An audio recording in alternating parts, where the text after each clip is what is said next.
اس رات کا جاگنے والی رات کا مطلب نکال لیا جگانے والی رات. تو اس وجہ سے اپنے ٹو ویلروں میں سوار ہو کے محلوں میں نکل کر چیخنا چلانا اور شور شرابہ کرنا اور آوازیں کرتے رہنا، اس لیے کہ ہم جاگ رہے ہیں تو سب کو جگانے کی ضرورت ہے، سب جاگے ہوئے ہیں، تو اس وجہ سے ہمارے نوجوان شور شرابہ کرتے ہیں. تو پہلی بات ہمارے نوجوانوں سے مجھے یہ کہنی ہے کہ آپ کسی بھی طرح کا شور شرابہ نہ کریں، چونکہ ہم ہندوستان میں رہتے ہیں، یہاں دوسرے مذہب کے ماننے والے بھی رہتے ہیں.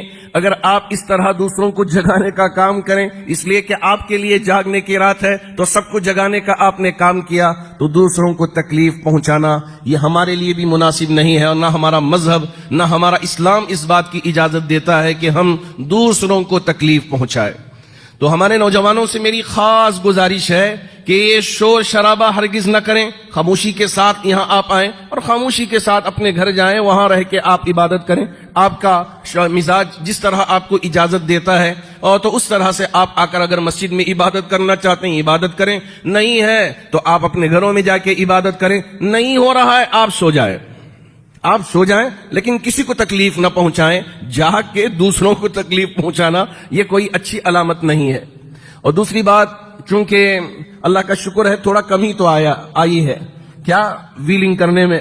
ہمارے نوجوان ماشاءاللہ ویلنگ کا بڑا ہنر جانتے ہیں اور وہ سمجھتے ہیں کہ یہ رات کرتب دکھانے والی رات ہے، جاگنے والی رات ہی ہے اور ساتھ ساتھ کرتب دکھانے والی رات ہے. تو اس وجہ سے نوجوان بہت سارے یہ ٹو ویلروں میں ویلنگ کے کام کو انجام دیتے ہیں. جو بڑے راستے ہیں خالی اگر نظر آ جائیں تو اس کے اوپر ویلنگ کر کے اپنے کرتب کو دکھانے کی کوشش کرتے ہیں.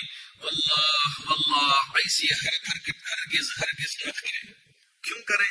ارے بھائی عبادت کرنے والی رات ہے، کرتب دکھانے والی تھوڑی رات ہے کہ ہمارے نوجوان یہ کرتب دکھائے.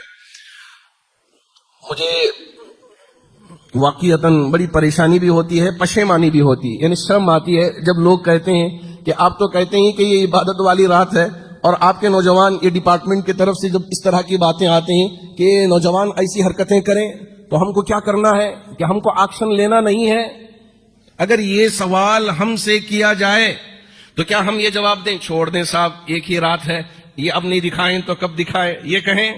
نہ، ہم باقاعدہ یہ جو بڑے احباب ہیں ان سے یہی کہیں گے جو بھی اس طرح کی حرکت کرتے ہیں آپ ان پر ایکشن لیں. ہمارے مذہب میں اس طرح کی کوئی اجازت نہیں ہے کہ اس کی وجہ سے آپ کو بھی تکلیف پہنچے. اگر کوئی حادثہ پیش آ جائے تو اس کی وجہ سے پورا گھر بار پریشان. اللہ کا بڑا فضل ہے کہ ایک حد تک ذرا مسئلہ قابو میں آیا ہے، ہمارے نوجوانوں کو تھوڑی سی سمجھ آئی ہے، لیکن اس کا مطلب یہ نہیں ہے کہ یہ بیماری جڑ سے نکل گئی ختم ہو گئی، ایسا ہرگز نہیں ہے. میں آپ احباب سے گزارش کرنا چاہوں گا جو بھی نوجوان بچے جوش میں آ کے اور وہ اندر سے ایک آواز آتی ہے کہ ہم کو کرتب دکھانی ہے تو یہ حرکت اگر کرنے لگتے ہیں تو برائے مہربانی آپ ان کو ذرا پیار سے سمجھائیں، اور اگر ذرا غصے کی صورت بنا کے سمجھانے کی بھی ضرورت پیش آئے ماریے مت، اور ان پر زیادہ ناراضگی کا بھی اظہار نہ کریں. بہت ہی محبت کے ساتھ ان کو ان کاموں سے روکنے کی کوشش کیا کریں. اگر ہم سب مل کر ان کاموں میں ایک دوسرے کا تعاون کرنا شروع کر دیں، ان برائیوں کو ہمارے معاشرے سے دور کرنا کوئی مشکل کام نہیں ہے. اگر ہم یہ سوچیں بھئی یہ تو کسی کا بچہ ہے، باپ دیکھ لے، اس کا بھائی دیکھ لے، مجھے کیا لینا دینا ہے، مجھے اس سے کوئی تعلق نہیں ہے، اگر یہ سمجھ کر ہم خاموش رہ جائیں، کل کے دن ان کا بیٹا نہیں ہماری اولاد وہ کام کرتا ہوا نظر آئے گا. اب وہاں سوائے ہاسپٹلوں میں جا کے بیٹھ کے خون کے آنسوں رونے کی کچھ اور چیز حاصل نہیں ہوگی. ہمارے معاشرے کی اصلاح ہر فرد کے اوپر یہ لازم ہے اور یہ ضروری ہے.